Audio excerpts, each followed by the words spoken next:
오늘 단독주택의 공시가격 상승은 적절한 수준인가? 앞으로 집값은 어떻게 될 것인가? 아파트 공시가격도 오르게 되는가? 김나나 기자와 짚어보겠습니다. 네, 김 기자. 오늘 발표를 보니까 조금 이례적인 게 장관이 직접 발표를 했습니다. 아무래도 세금 불만이 있을 것 같아서 그런 거죠?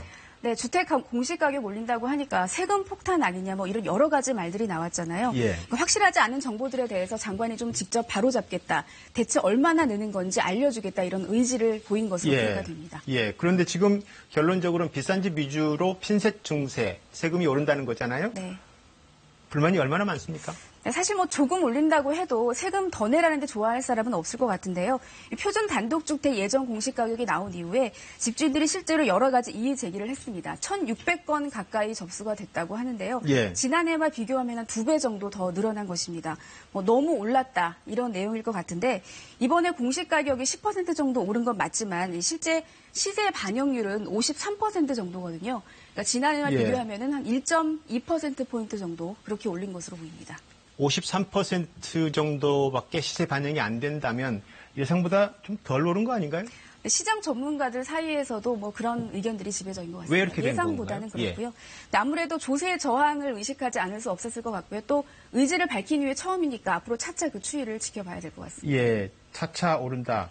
앞으로 계속 현실화될 수 있다는 건데 그러면 네. 지금까지는 왜 이렇게 안 된 겁니까? 네, 말씀하신 그 부분에 대한 언급이 오늘 국토부에서 있었습니다. 지금까지는 가격을 조사하는 사람이 단순히 전년도 공시가격을 바탕으로 조금 조정해서 결정하는 불합리한 관행이 있었다. 예. 개선하겠다 이렇게 인정을 했거든요.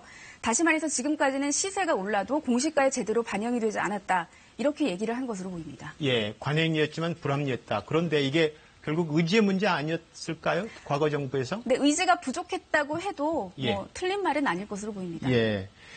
그런데 지금 이 상승폭도 부족하다. 이런 지적들이 사실 많습니다. 네, 그렇습니다. 경실련 같은 이 시민단체의 경우에는 이 시세 반영률을 적어도 80%까지는 올려야 한다. 이렇게 얘기를 하고 있고요. 예. 또 실제 세금을 매길 때는 일종의 할인율인 공시 비율을 적용하는데 이것도 아예 없애자고 얘기를 하고 있습니다. 예. 공평과세 할 거면 제대로 하라는 얘기인데 이 정부는 공평과세에 대한 고삐를 더 죄겠다는 건데 앞으로 부동산 시장을 좀 지켜보면서 추진해 나갈 것으로 보입니다. 예, 사실 더 큰 관심은 아파트 아닐까 싶어요. 지난해 서울의 집값 폭등, 사실 뭐 진원지가 아파트였고 네. 당시에 서민들이 느꼈던 절망을 생각하면 아파트 공시가격은 어떻게 됩니까?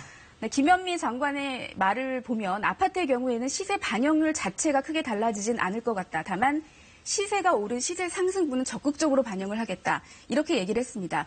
시세 반영률이 아파트 같은 경우에는 공동주택 같은 경우에는 68%로 일반 단독주택에 비해서는 높은 게 맞거든요. 예. 하지만 이걸 크게 손보지 않더라도 지난해 아파트 값이 워낙 많이 올랐기 때문에 공시가격 상승은 피할 수 어려울 것 같습니다.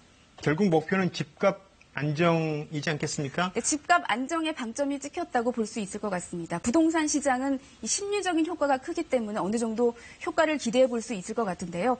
서울 집값이 최근 11주째 내림세를 보이고 있습니다.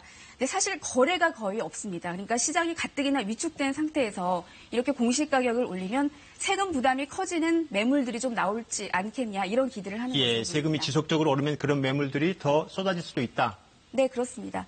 올해 보유세 과세 기준일이 6월 1일이거든요. 그러니까 다주택자 또 이 자금 여력이 부족한 사람들을 위주로 집주인들이 매물을 내놓을 가능성을 얘기를 하는 겁니다. 실제로 2007년에 보유세가 꽤 많이 오르고 나서 이런 현상이 있었는데 당장 이제 3월 되면은 본격적인 이사철이 시작이 될 텐데 부동산 대책의 효과를 낼지 그때 좀 가늠해 볼 수 있을 것으로 보입니다. 네, 김나나 기자였습니다.